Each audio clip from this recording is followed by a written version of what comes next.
Hey, good morning. If you are a divorce lawyer, a divorce coach, I've got some stats here that you might want to take a look at before the client shows up. We kind of we kind of know they're going to be doing their share of day drinking and doom scrolling before they get to the office. So it's just something we got to deal with.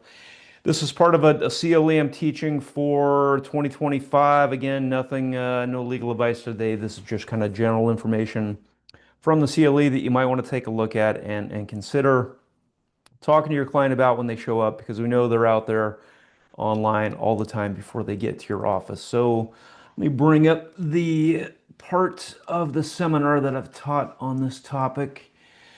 Just three quick slides for you today. And the first one is going to be Alec Baldwin versus Kim Basinger.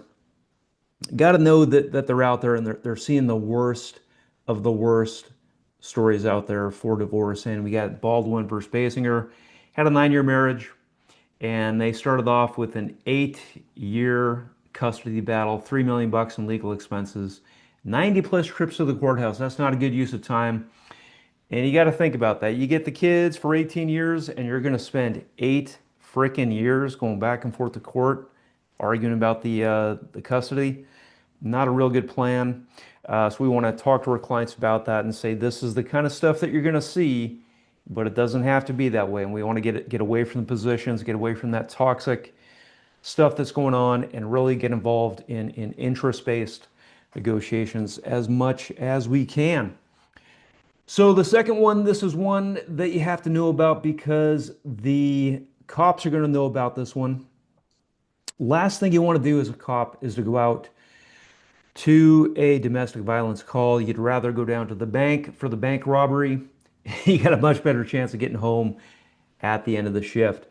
So they did a study between 2010 and 2014 for police fatalities on dispatch calls. So you're sitting in your cop car, enjoying yourself a nice little donut, a cup of coffee, call comes in. You'd rather go to the bank robbery than go to the disturbance call on a domestic violence issue.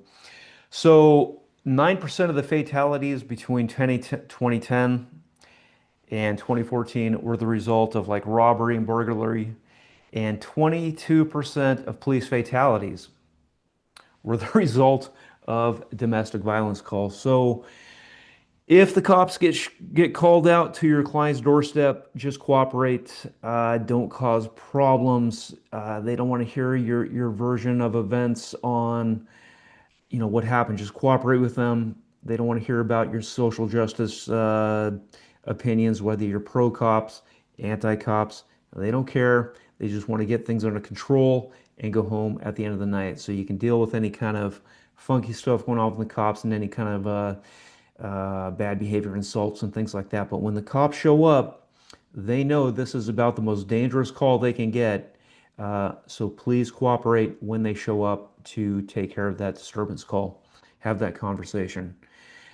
Last, ChatGPT, damn man, this one is it. The information is always directionally correct and it might be accurate, but it just doesn't really tell your client how it's going to go for them on an individual basis. The price of real estate in Miami has nothing to do with the price of real estate in Detroit.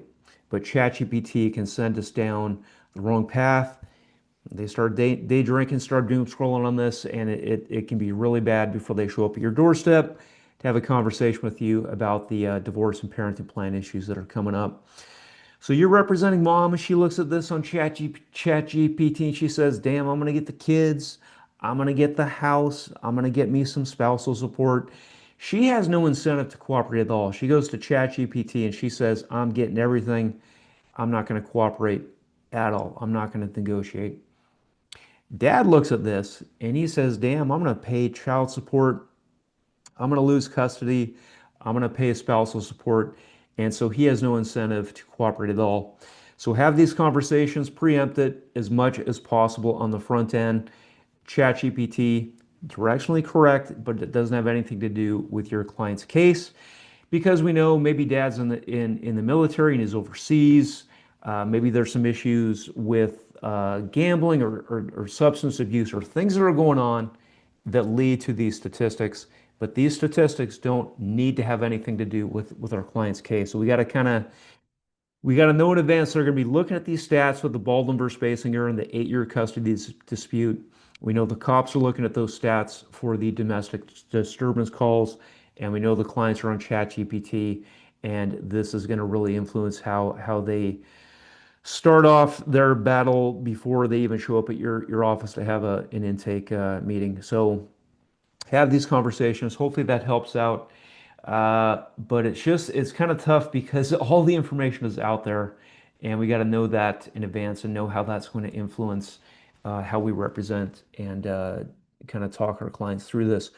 So that is it for today, and have a great weekend. Talk soon.